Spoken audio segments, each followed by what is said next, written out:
గురుభ్యో నమ. గురుర్బ్రహ్మ గురుర్విష్ణు గురుర్దేవో మహేశ్వర గురు సాక్షాత్ పరం బ్రహ్మ తస్మై శ్రీ గురవే నమ. అస్మద్ గురుచరణ పాదార విందాభ్యాం నమ. నిన్నటి మన మహాభారత ప్రస్థానంలో ఆ లవమసుడు ధర్మరాజుకి మాంధాత చరిత్రమంతా కూడా సమగ్రంగా తెలియజేశాడు. అదంతా కూడా శ్రద్ధగా విన్నాడు ధర్మరాజు. ఆ తర్వాత సోమకుడు గురించి చెప్పవయ్యా అని ఆయన అడిగాడు. అడిగితే అప్పుడు ఆ విషయాలన్నీ కూడా ఆ లోమసుడు ఆ యుధిష్ఠిరుడు అడుగుతున్నాడు. ఇంకా కథం వీర్య స రాజాభూత్ సోమకో వదతాం వర కర్మాణ్యస్య ప్రభావంచ శ్రోతుమిచ్చామి తత్వతః. యుధిష్ఠిరుడు అడుగుతున్నాడు లోమసుడిని, ఓ మహర్షి, రాజైనటువంటి సోమకుడు ఎటువంటి పరాక్రమం కలిగినటువంటి వాడయ్యా? అతని పనులు ఏమిటి? వాటి యొక్క ప్రభావం అంతా కూడా నీ ద్వారా వినాలనుకుంటున్నానయ్యా అన్నాడు. అంటే అప్పుడు లోమసుడు చెబుతున్నాడు, యుధిష్ఠిరా ఆసీన్ నృపతి సోమకో నామ ధార్మిక తస్య భార్యాశతం రాజన్ సదృశీనాం అభూత్తదా. ఓ యుధిష్ఠిర, సోమకుడు అనేటువంటి రాజు పూర్వం ఉండేవాడయ్యా. అతడు చాలా ధార్మికుడైనటువంటి వాడు. అతనికి 100 మంది భార్యలు ఉన్నారు. అందరూ కూడా ఒకే స్థాయి కలిగినటువంటి వాళ్ళు. సవై యత్రేన మహతాత ఆసుపుత్రం మహీపతి కంచిన్నా సాధయామాస కాలేన మహతాహ్యసి. చాలా కాలం గొప్ప గొప్ప ప్రయత్నాలు చేసినప్పటికీ అతని రాణులు ఎవరికి కూడా 100 మంది భార్యలు ఉన్నప్పటికీ కూడా ఎవరికి కూడా గర్భం రాలేదు. కదాచిత్తస్య వృద్ధస్య ఘటమానస్య యత్రతః జంతుర్నామసుతస్తస్మిన్ స్త్రీశతే సమజాయత. ఆ సోమకుడు వృద్ధుడైన తర్వాత ఒకానొక సమయంలో అతని ప్రయత్నాలు ఫలించి 100 భార్యలకు కూడా ఒక్కడే కుమారుడు జంతువు అనేటువంటి వాడు కలిగేట్ల. తం జాతం మాతరః సర్వాః పరివార్య సమాసతః సతతం పృష్ఠత కృత్వా కామభోగాన్ విషాంపతే. అతడు పుట్టిన పిదప రాళ్ళందరూ కూడా అతని చుట్టూ చేరి కామభోగాలను కల్పించాలని ఎల్లప్పుడూ కూడా ప్రయత్నం చేసేవారట. తత పిపీలికా జంతుం కదాచిత్ అదశస్ఫిచి సదష్టో వ్యనదన్నాదం తేన దుఃఖేన బాలక. ఒకానొక రోజున ఏమైందిట, ఒక చీమ ఒకటి అతని యొక్క కటి భాగంలో కుట్టిందిట. ఆ దుఃఖంతో పాపం బాలకుడు గుక్క పట్టి ఏడ్చేట. తతస్థా మాతర సర్వా ప్రాక్రోశన్ భృజ దుఃఖితా ప్రవార్య జంతుం సహసా సశబ్దస్తుములోభవత్. ఆ తల్లులందరూ కూడా అతడు దుఃఖిస్తుంటే ఇంతమందికి ఒకడే పుత్రుడు, వాడు ఏడుస్తుంటే వీళ్ళందరూ ఏడవడం మొదలెట్టారు. అతని చుట్టూ మూగి ఆకర్షిస్తున్నారట. ఆ రోదనతో అంటే అక్కడ మొత్తం 100 మంది అలా రోధిస్తుంటే అదో పెద్ద మహా అద్భుతంగా తయారైపోయి అదంతా కూడా ఏడుపు సామ్రాజ్యం అయిపోయింది. దాంతో పెద్ద కలకలం బయలుదేరింది. తమ ఆర్తనాదం సహసా శుశ్రావ సమహీపతి అమాత్య పర్షదో మధ్యే ఉపవిష్ట సహ ద్విజ. ఆ సమయంలో ఆ రాజు ఆస్థానంలో మంత్రి పురోహితుల మధ్య సభలో ఉండి ఆ ఆర్తనాదం విన్నాడు. తత ప్రస్థాపయామాస కిమేతది పార్థివ తస్మై క్షత్తా యథావృత్తం వాచచక్షే సుతం ప్రతి. వింటూనే వెంటనే రాజు ఏంటి ఏమైందని ద్వారపాలకుడిని తెలుసుకోమని పంపించాడు. అతడు వెళ్ళి తిరిగి వచ్చి రాజకుమారుని యొక్క వృత్తాంతం అంతా కూడా రాజుకి వినిపించాడు. త్వరమాణ సచోత్థాయ సోమక సహ మంత్రిభి ప్రవిశ్య అంతఃపురం పుత్రం ఆశ్వాసయదరిందమ. అప్పుడు ఆ శత్రుతాపకుడైనటువంటి సోమకుడు వెంటనే సభ నుంచి బయటకు వచ్చి మంత్రులతో కలిసి అంతఃపురంలోకి వచ్చి కుమారుణ్ణి సముదాయించేట. శాంతయిత్వాతు తం పుత్రం నిష్క్రమ్య అంతఃపుర నృప ఋత్విజా సహితో రాజన్ సామాచోపావిశత్. ఆ కుమారుడు మొత్తానికి ఊరుకున్నాడు, ఆ ఓరడించాడు. ఆ తర్వాత అంతఃపురం నుంచి బయటకు వచ్చాడు. ఆ పురోహితుడు మంత్రులు అందరితో కలిసి సభలో మళ్ళీ తిరిగి కూర్చున్నట్ట. ధిగస్త్విహైకపుత్రత్వం అపుత్రత్వం వరం భవే నిత్యాతురత్వాద్భూతానాం శోకయైవైకపుత్రత. వెంటనే అన్నాడు ఆయన, ఒక్కడు కాదు అని. ఒక్క కుమారుడు ఉంటే కనుక ఇలాగ వాడి మీదే పంచప్రాణాలు పెట్టుకుంటూ బ్రతకాల్సి వస్తూ ఉంటుంది.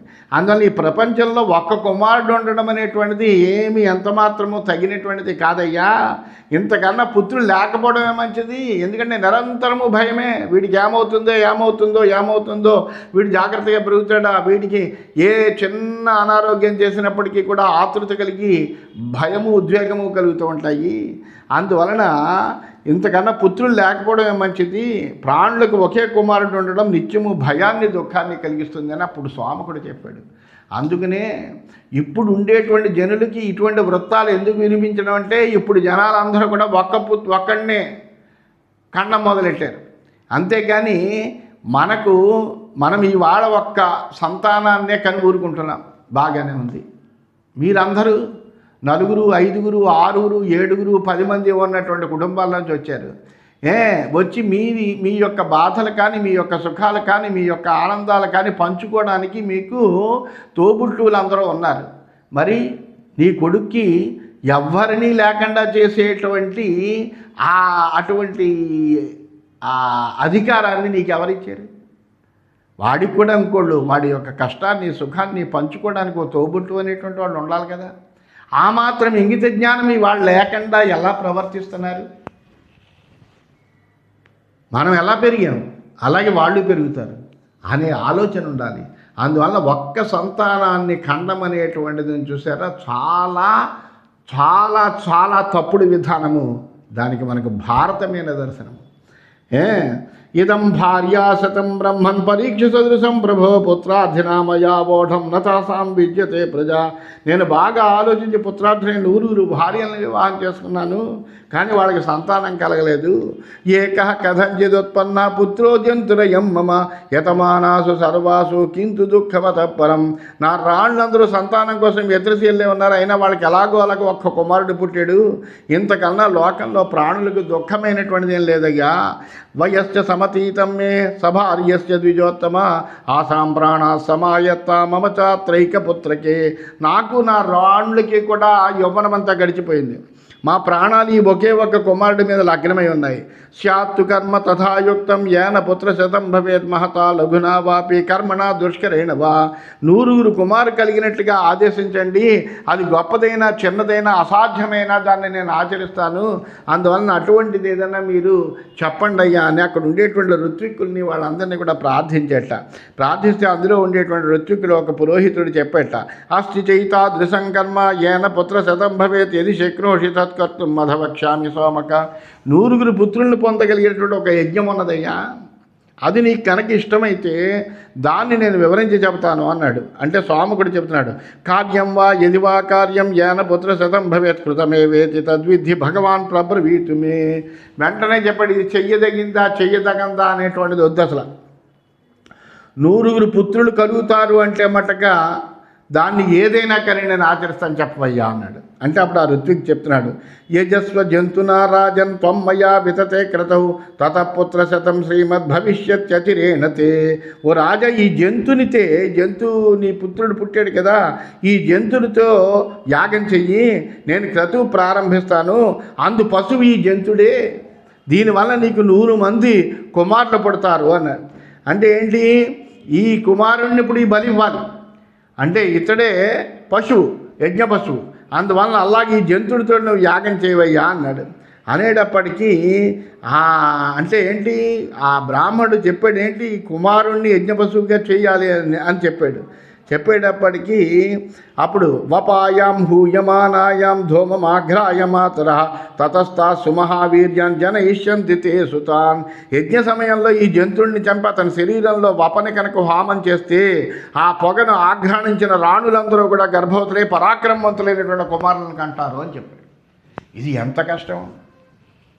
ఒక్క కుమారుడు పుట్టక పుట్టాడా, వాడిని ఇప్పుడు ఈ యాగం చేయడం కోసమని బలిచ్చి ఆ వప యాగం చేస్తుంటే దాని యొక్క పొగను ఆఘ్రాణిస్తే ఆ రాణులందరూ కూడా గర్భవతులు అవుతారు అని చెప్పాడు. ఇప్పుడు యజ్ఞం మీద నమ్మకం ఉంచాలా, ఆ ఋత్విక్ వచనం మీద నమ్మకం ఉంచాలా, తన యొక్క పుత్రుడి మీద ప్రేమని వశం చేసుకోవాలా, ఏం చెయ్యాలి అనేడు.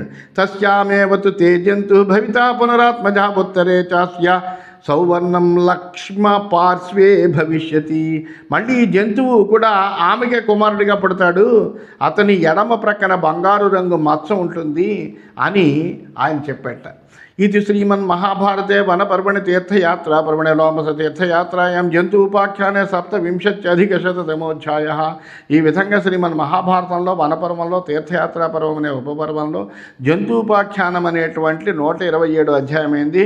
128 అధ్యాయాలకు మనం ప్రవేశించాం. అప్పుడు సోమకుడు ఈ మాటలన్నీ శ్రద్ధగా విని చెబుతున్నాడు. బ్రహ్మన్ యద్యద్ యథా కార్యం తత్కురుష్వ తథా తథా పుత్ర కామతయా సర్వం కరిష్యామి వచస్తవా. చూసారా, ఆ బ్రాహ్మణుడి యొక్క వాక్కు మీద ఆ రాజుకి ఎంత నమ్మకం ఉన్నదో అనేటువంటిది మహాభారతం వాళ్ళు మనకి చెబుతారు. ఎటువంటి నమ్మకం ఉందంటే ఆ స్వామికుడు వెంటనే పురోహిత నువ్వు ఏ పని ఎలా చేయాలో అలాగే ఆచరించు, పుత్రప్రాప్తికే నువ్వు చెప్పినటువంటి దాన్ని చెప్పినట్టుగా నేను ఆచరిస్తాను అని అన్నాడు.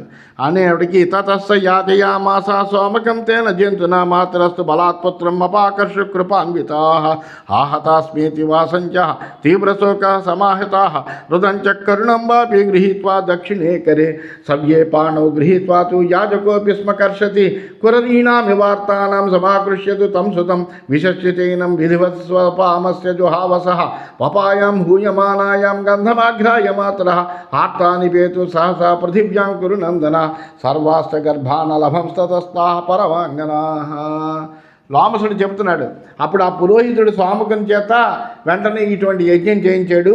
ఆ జంతుడిని యజ్ఞకుండంలో బలిపించి యజ్ఞాన్ని ఆరంభించాడయ్యా. ఆ సమయంలో తల్లులందరూ ఏడుస్తూ ఆ కుర్రవాడిని ఇవ్వలేక మేము చచ్చిపోయామని అరుస్తూ ఆ జంతుడిని తీవ్ర శోకంతో వాళ్ళు లాగుతూ ఉండడము, తల్లులందరూ వైపు లాగుతున్నారు. ఆ పురోహితుడేమోను ఆ కుర్రవాడిని తీసుకెళ్ళి యజ్ఞకుండంలో బలి ఇవ్వడం కోసమని అతడు లాగుతున్నాడు.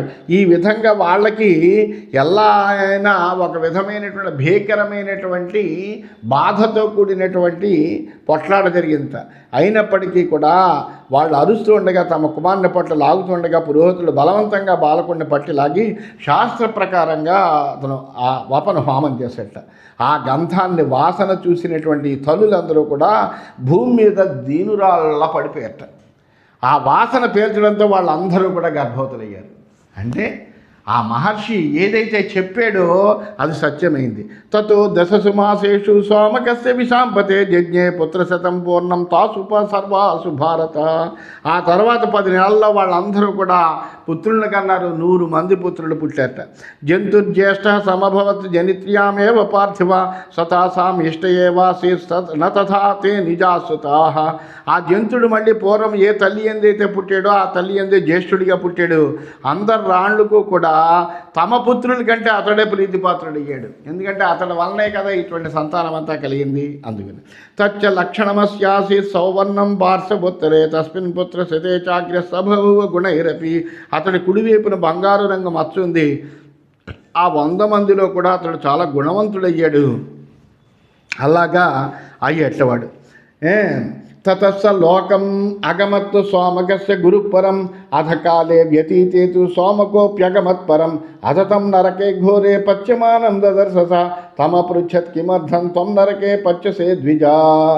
వెంటనే కిమ్మటి కొంతకాలానికి ఆ స్వామకుడి పురోహితుడు పరలోకానికి చేరాడు. కొన్ని దినాల తర్వాత స్వామకుడు కూడా పరలోకం పొందాడు. అయితే ఏమైందిట, ఘోర నరకంలో అగ్నిలో వేగుతున్నటువంటి పురోహితుడిని చూశాడు ఆ రాజు. ఏమిటయ్యా, ఏ కారణంగా నరకంలో నువ్వు ఇంత అగ్నిపీఠను అనుభవిస్తున్నావు అని ఆ ఋత్విక్ని అడిగట.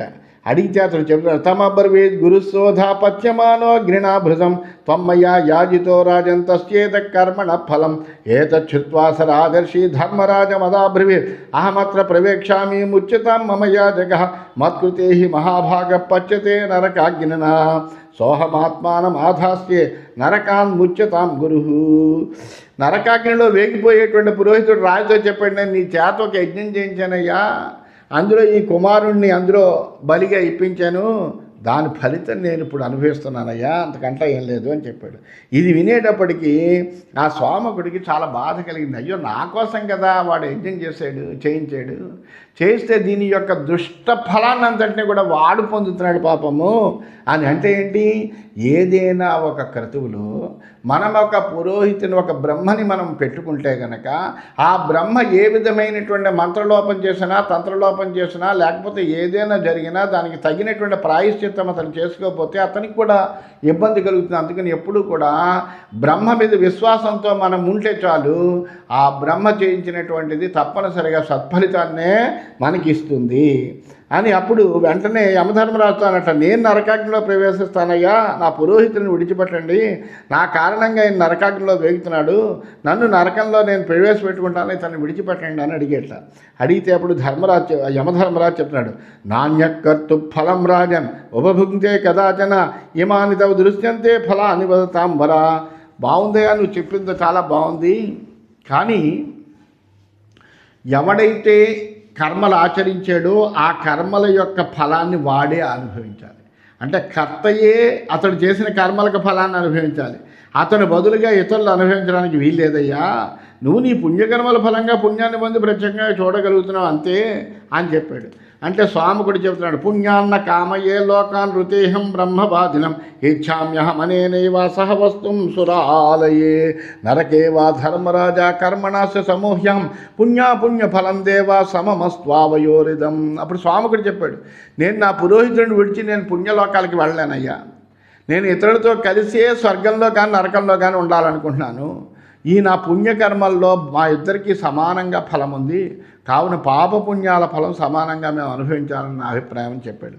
అప్పుడు యమధర్మరాజు చెప్తున్నాడు, యజ్జేవం ఈప్సితం రాజన్ భుంక్ష్వాస సహిత ఫలం తుల్యకాలం సహా అనేనా పశ్చాత్ ప్రాప్స సద్గతిం. ఓ రాజా, నీకు అలాంటి కోరికే ఉంటే కనుక ఇతనితో సహా ఫలాన్ని నువ్వు కూడా అనుభవించు, ఇతని శిక్ష పూర్తి అయిన తర్వాత నువ్వు కూడా స్వర్గానికి పడతావని చెప్పాడు. స్వర్గానికి దాన్ని పంపించలేం, కానీ ఇతడితో కలిపి నిన్ను నరకంలో ఉంచగలము అని అన్నాడు మాట. అప్పుడు లామసుడితే ఈ వృత్తాంతానంతా ధర్మరాజుకి చెప్తున్నాడు. సచకార తథా సర్వం రాజా రాజీవలోచన క్షీణ పాపస్య తస్మాత్ సవిముక్తో గురునా సహా. ఆ లామసుడు అంటున్నాడు, పద్మాల వంటి కన్నులు కలిగినటువంటి ఆ రాజు యమధర్మరాజు చెప్పినట్టుగా అన్ని పనులు అలాగే చేశాడు. భోగం ద్వారా పాపం నశించిన తర్వాత ఆ పురోహితునితో కలిసి నరకం నుంచి బయటపడ్డట్ల. లేభే కామాన్ శుభాన్ రాజన్ కర్మణా నిర్జితాన్ స్వయం సహ తేనైవ విప్రేణ గురునా స గురుప్రియ. గురు ప్రేమ కలిగినటువంటి వాడు కాబట్టి ఆ రాజు ఆ పురోహితుడి మీద అటువంటి భక్తి కలిగినటువంటి వాడు కాబట్టి తన కర్మలచే గురువుతో పాటు పుణ్యలోకాలు అనుభవించట్ల.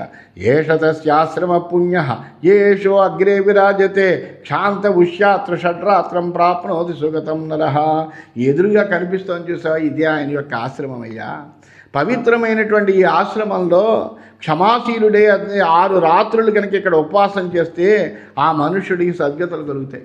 6 రాత్రులు ఇక్కడ చక్కగా ఆ భగవంత్ చింతనతోటి ఉపవాసం చేసి హాయిగా అలా ఉండాలి, ఉంటే కనుక అతడికి సద్గతులు కలుగుతాయి అని చెప్పాడు.